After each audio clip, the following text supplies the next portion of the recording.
What is the point of earning more money if the life it creates makes you afraid to tell the truth? You can pay the mortgage. You can book the trip. You can order without checking the right side of the menu. But when your boss asks for something you believe is wrong, your expensive life enters the room before you answer. Mara sat across from Ben while a chart showed that Ascend's best customers were also becoming Brightcart's most regretful customers. Priya had found the pattern. Ben wanted it removed from the board presentation. Mara knew what she should say. Then her phone lit up with the automatic payment for the table, the property tax notice, and a message from Daniel about their shrinking emergency fund. Hi, I'm Sarah, and this is Wise Mind Stories. In this episode, you'll discover the difference between being rich and being wealthy, why unspent money is not wasted opportunity, and how to measure whether your income has purchased freedom or merely more expensive obedience. Mara believed Ben was testing her loyalty. He was really revealing what her lifestyle had already made non-negotiable. Priya called it the regret curve. Customers who bought 1 or 2 Ascend products were generally satisfied, but the more quickly they upgraded multiple rooms, the more likely they were to cancel, return items, or contact customer service using words like overwhelmed, foolish, and trapped. Mara read transcripts late into the night. I thought the new bedroom would make me rest. Now everything else looks cheap. I spent more than I told my husband. The customers sounded uncomfortably familiar. Priya proposed slowing the launch and removing a checkout feature that bundled entire rooms with one click. Ben listened.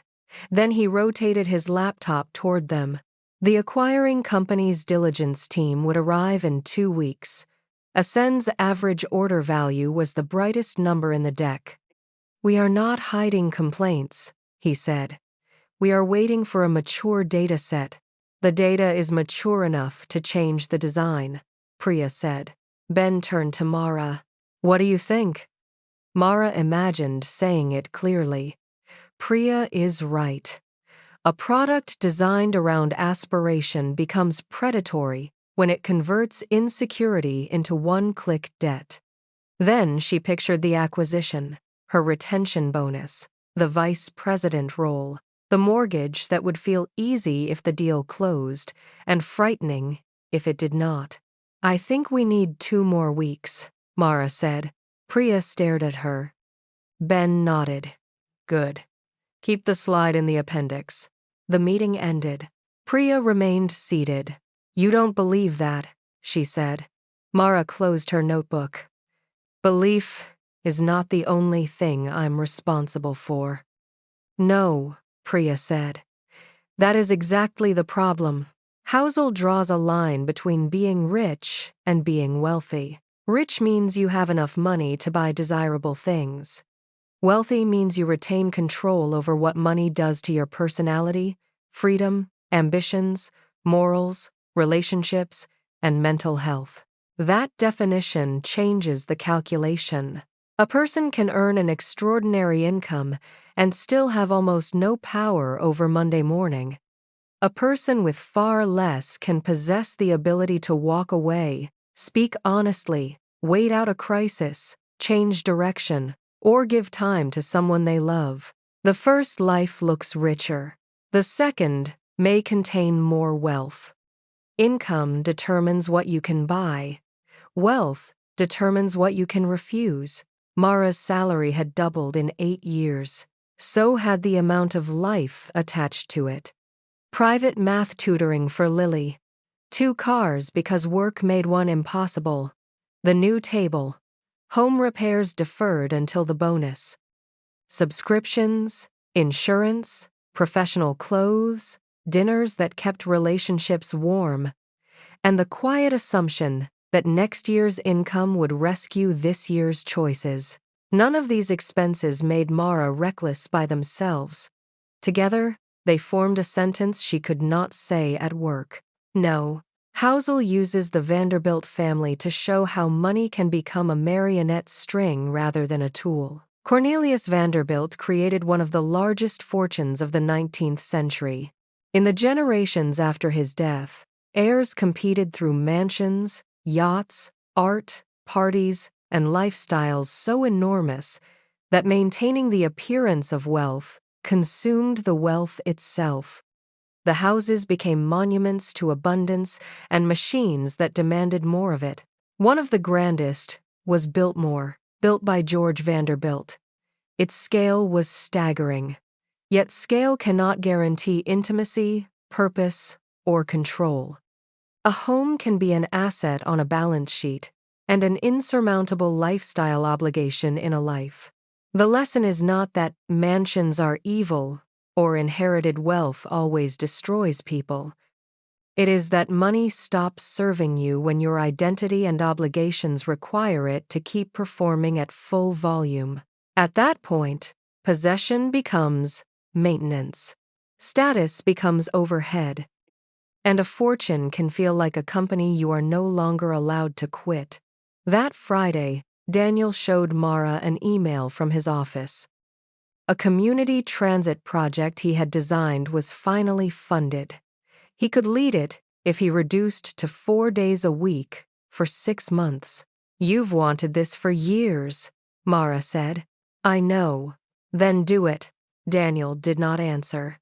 Mara understood before he spoke. His reduced income would coincide with Brightcart's uncertain acquisition. Their emergency fund had fallen after the table and roof repair. They could manage it, but the margin would become thin. "We can wait," Daniel said. "They may not offer it again. Then we should have left ourselves more room." He did not mention the table. He did not have to. The purchase now occupied space in a calendar 6 months in the future. The book contrasts the Vanderbilts with Chuck Feeney, the co-founder of duty-free shoppers. Feeney became a billionaire, tried some of the expected luxuries, and concluded they did not improve his life in the way he wanted. He gave nearly all his fortune away through philanthropy, lived simply, and protected something more valuable than the ability to display wealth: control over what wealth made him become. You do not need to give away billions to understand the principle. Feeney's example is not a command to imitate his spending. Housel's larger point is personal sovereignty. Do you control the money, or does the money control the character you must keep playing?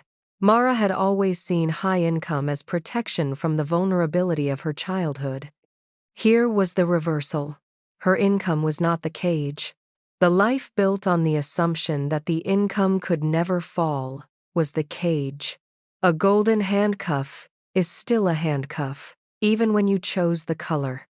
On Monday, Priya learned that Ben had reassigned the customer research presentation to a strategy manager. "Temporary," Ben said. "We need one voice." In diligence. Priya waited for Mara to object. Mara said, "Let's get through the next 2 weeks." The strategy manager removed the regret curve entirely. Later, Mara found Priya packing 2 notebooks into her bag. "You're leaving early?" "I'm taking tomorrow off. Is everything okay?" Priya looked at her. "I have enough saved to remember that this job is a choice." The sentence was not a threat. That made it more powerful. Priya earned less than Mara. She rented a small apartment. She drove a used hatchback and brought lunch from home 4 days a week. Mara had sometimes mistaken those facts for a life still waiting to expand. Now she saw what Priya had been buying. Not a smaller life, a larger voice.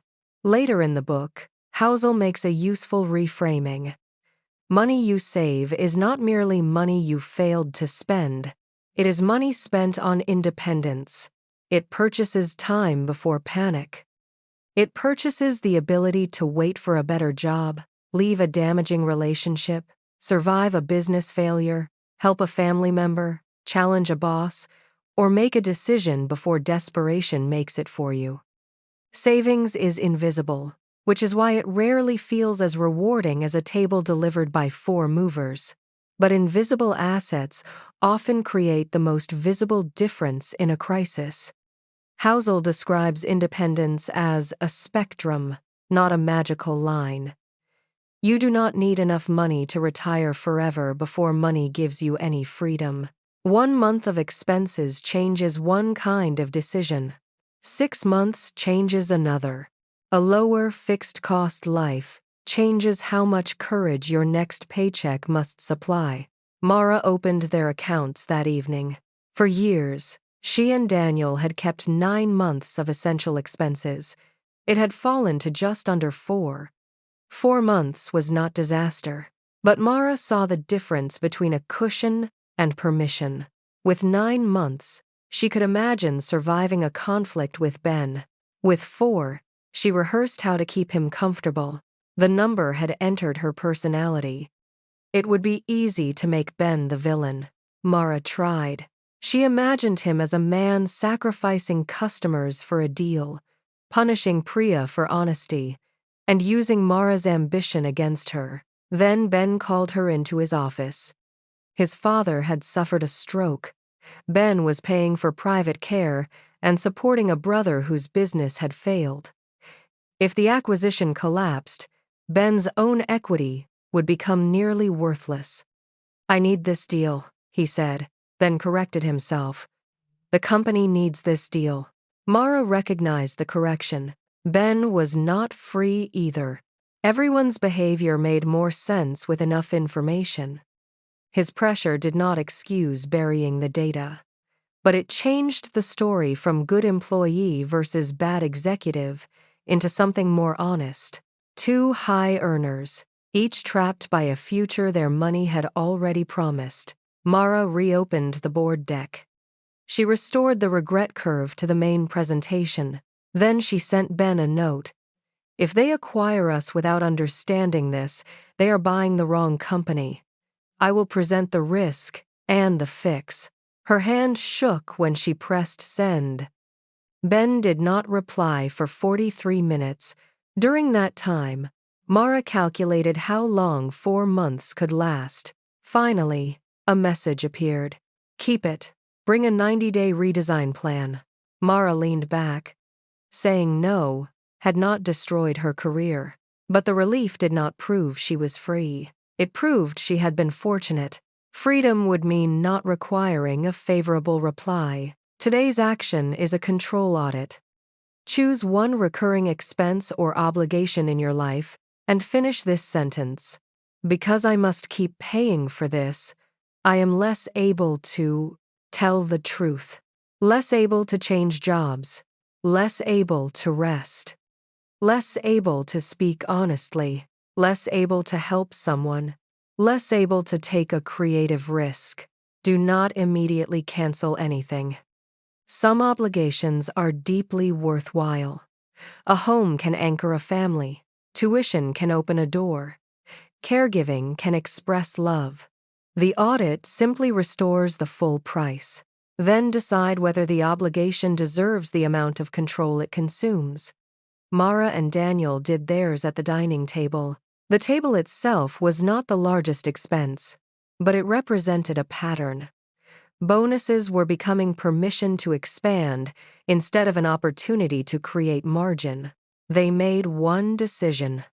Until their emergency runway returned to 9 months, every bonus would buy independence before it bought an upgrade. Daniel accepted the 4-day transit project. It would make the next months tighter. It also returned something money was supposed to protect: a choice. Mara looked rich because her income could support an impressive life. Priya was wealthy in a way Mara had not understood. She had bought enough independence to keep her voice. That is today's insight. Income expands your purchasing power, but margin expands your power to refuse. Do one control audit today.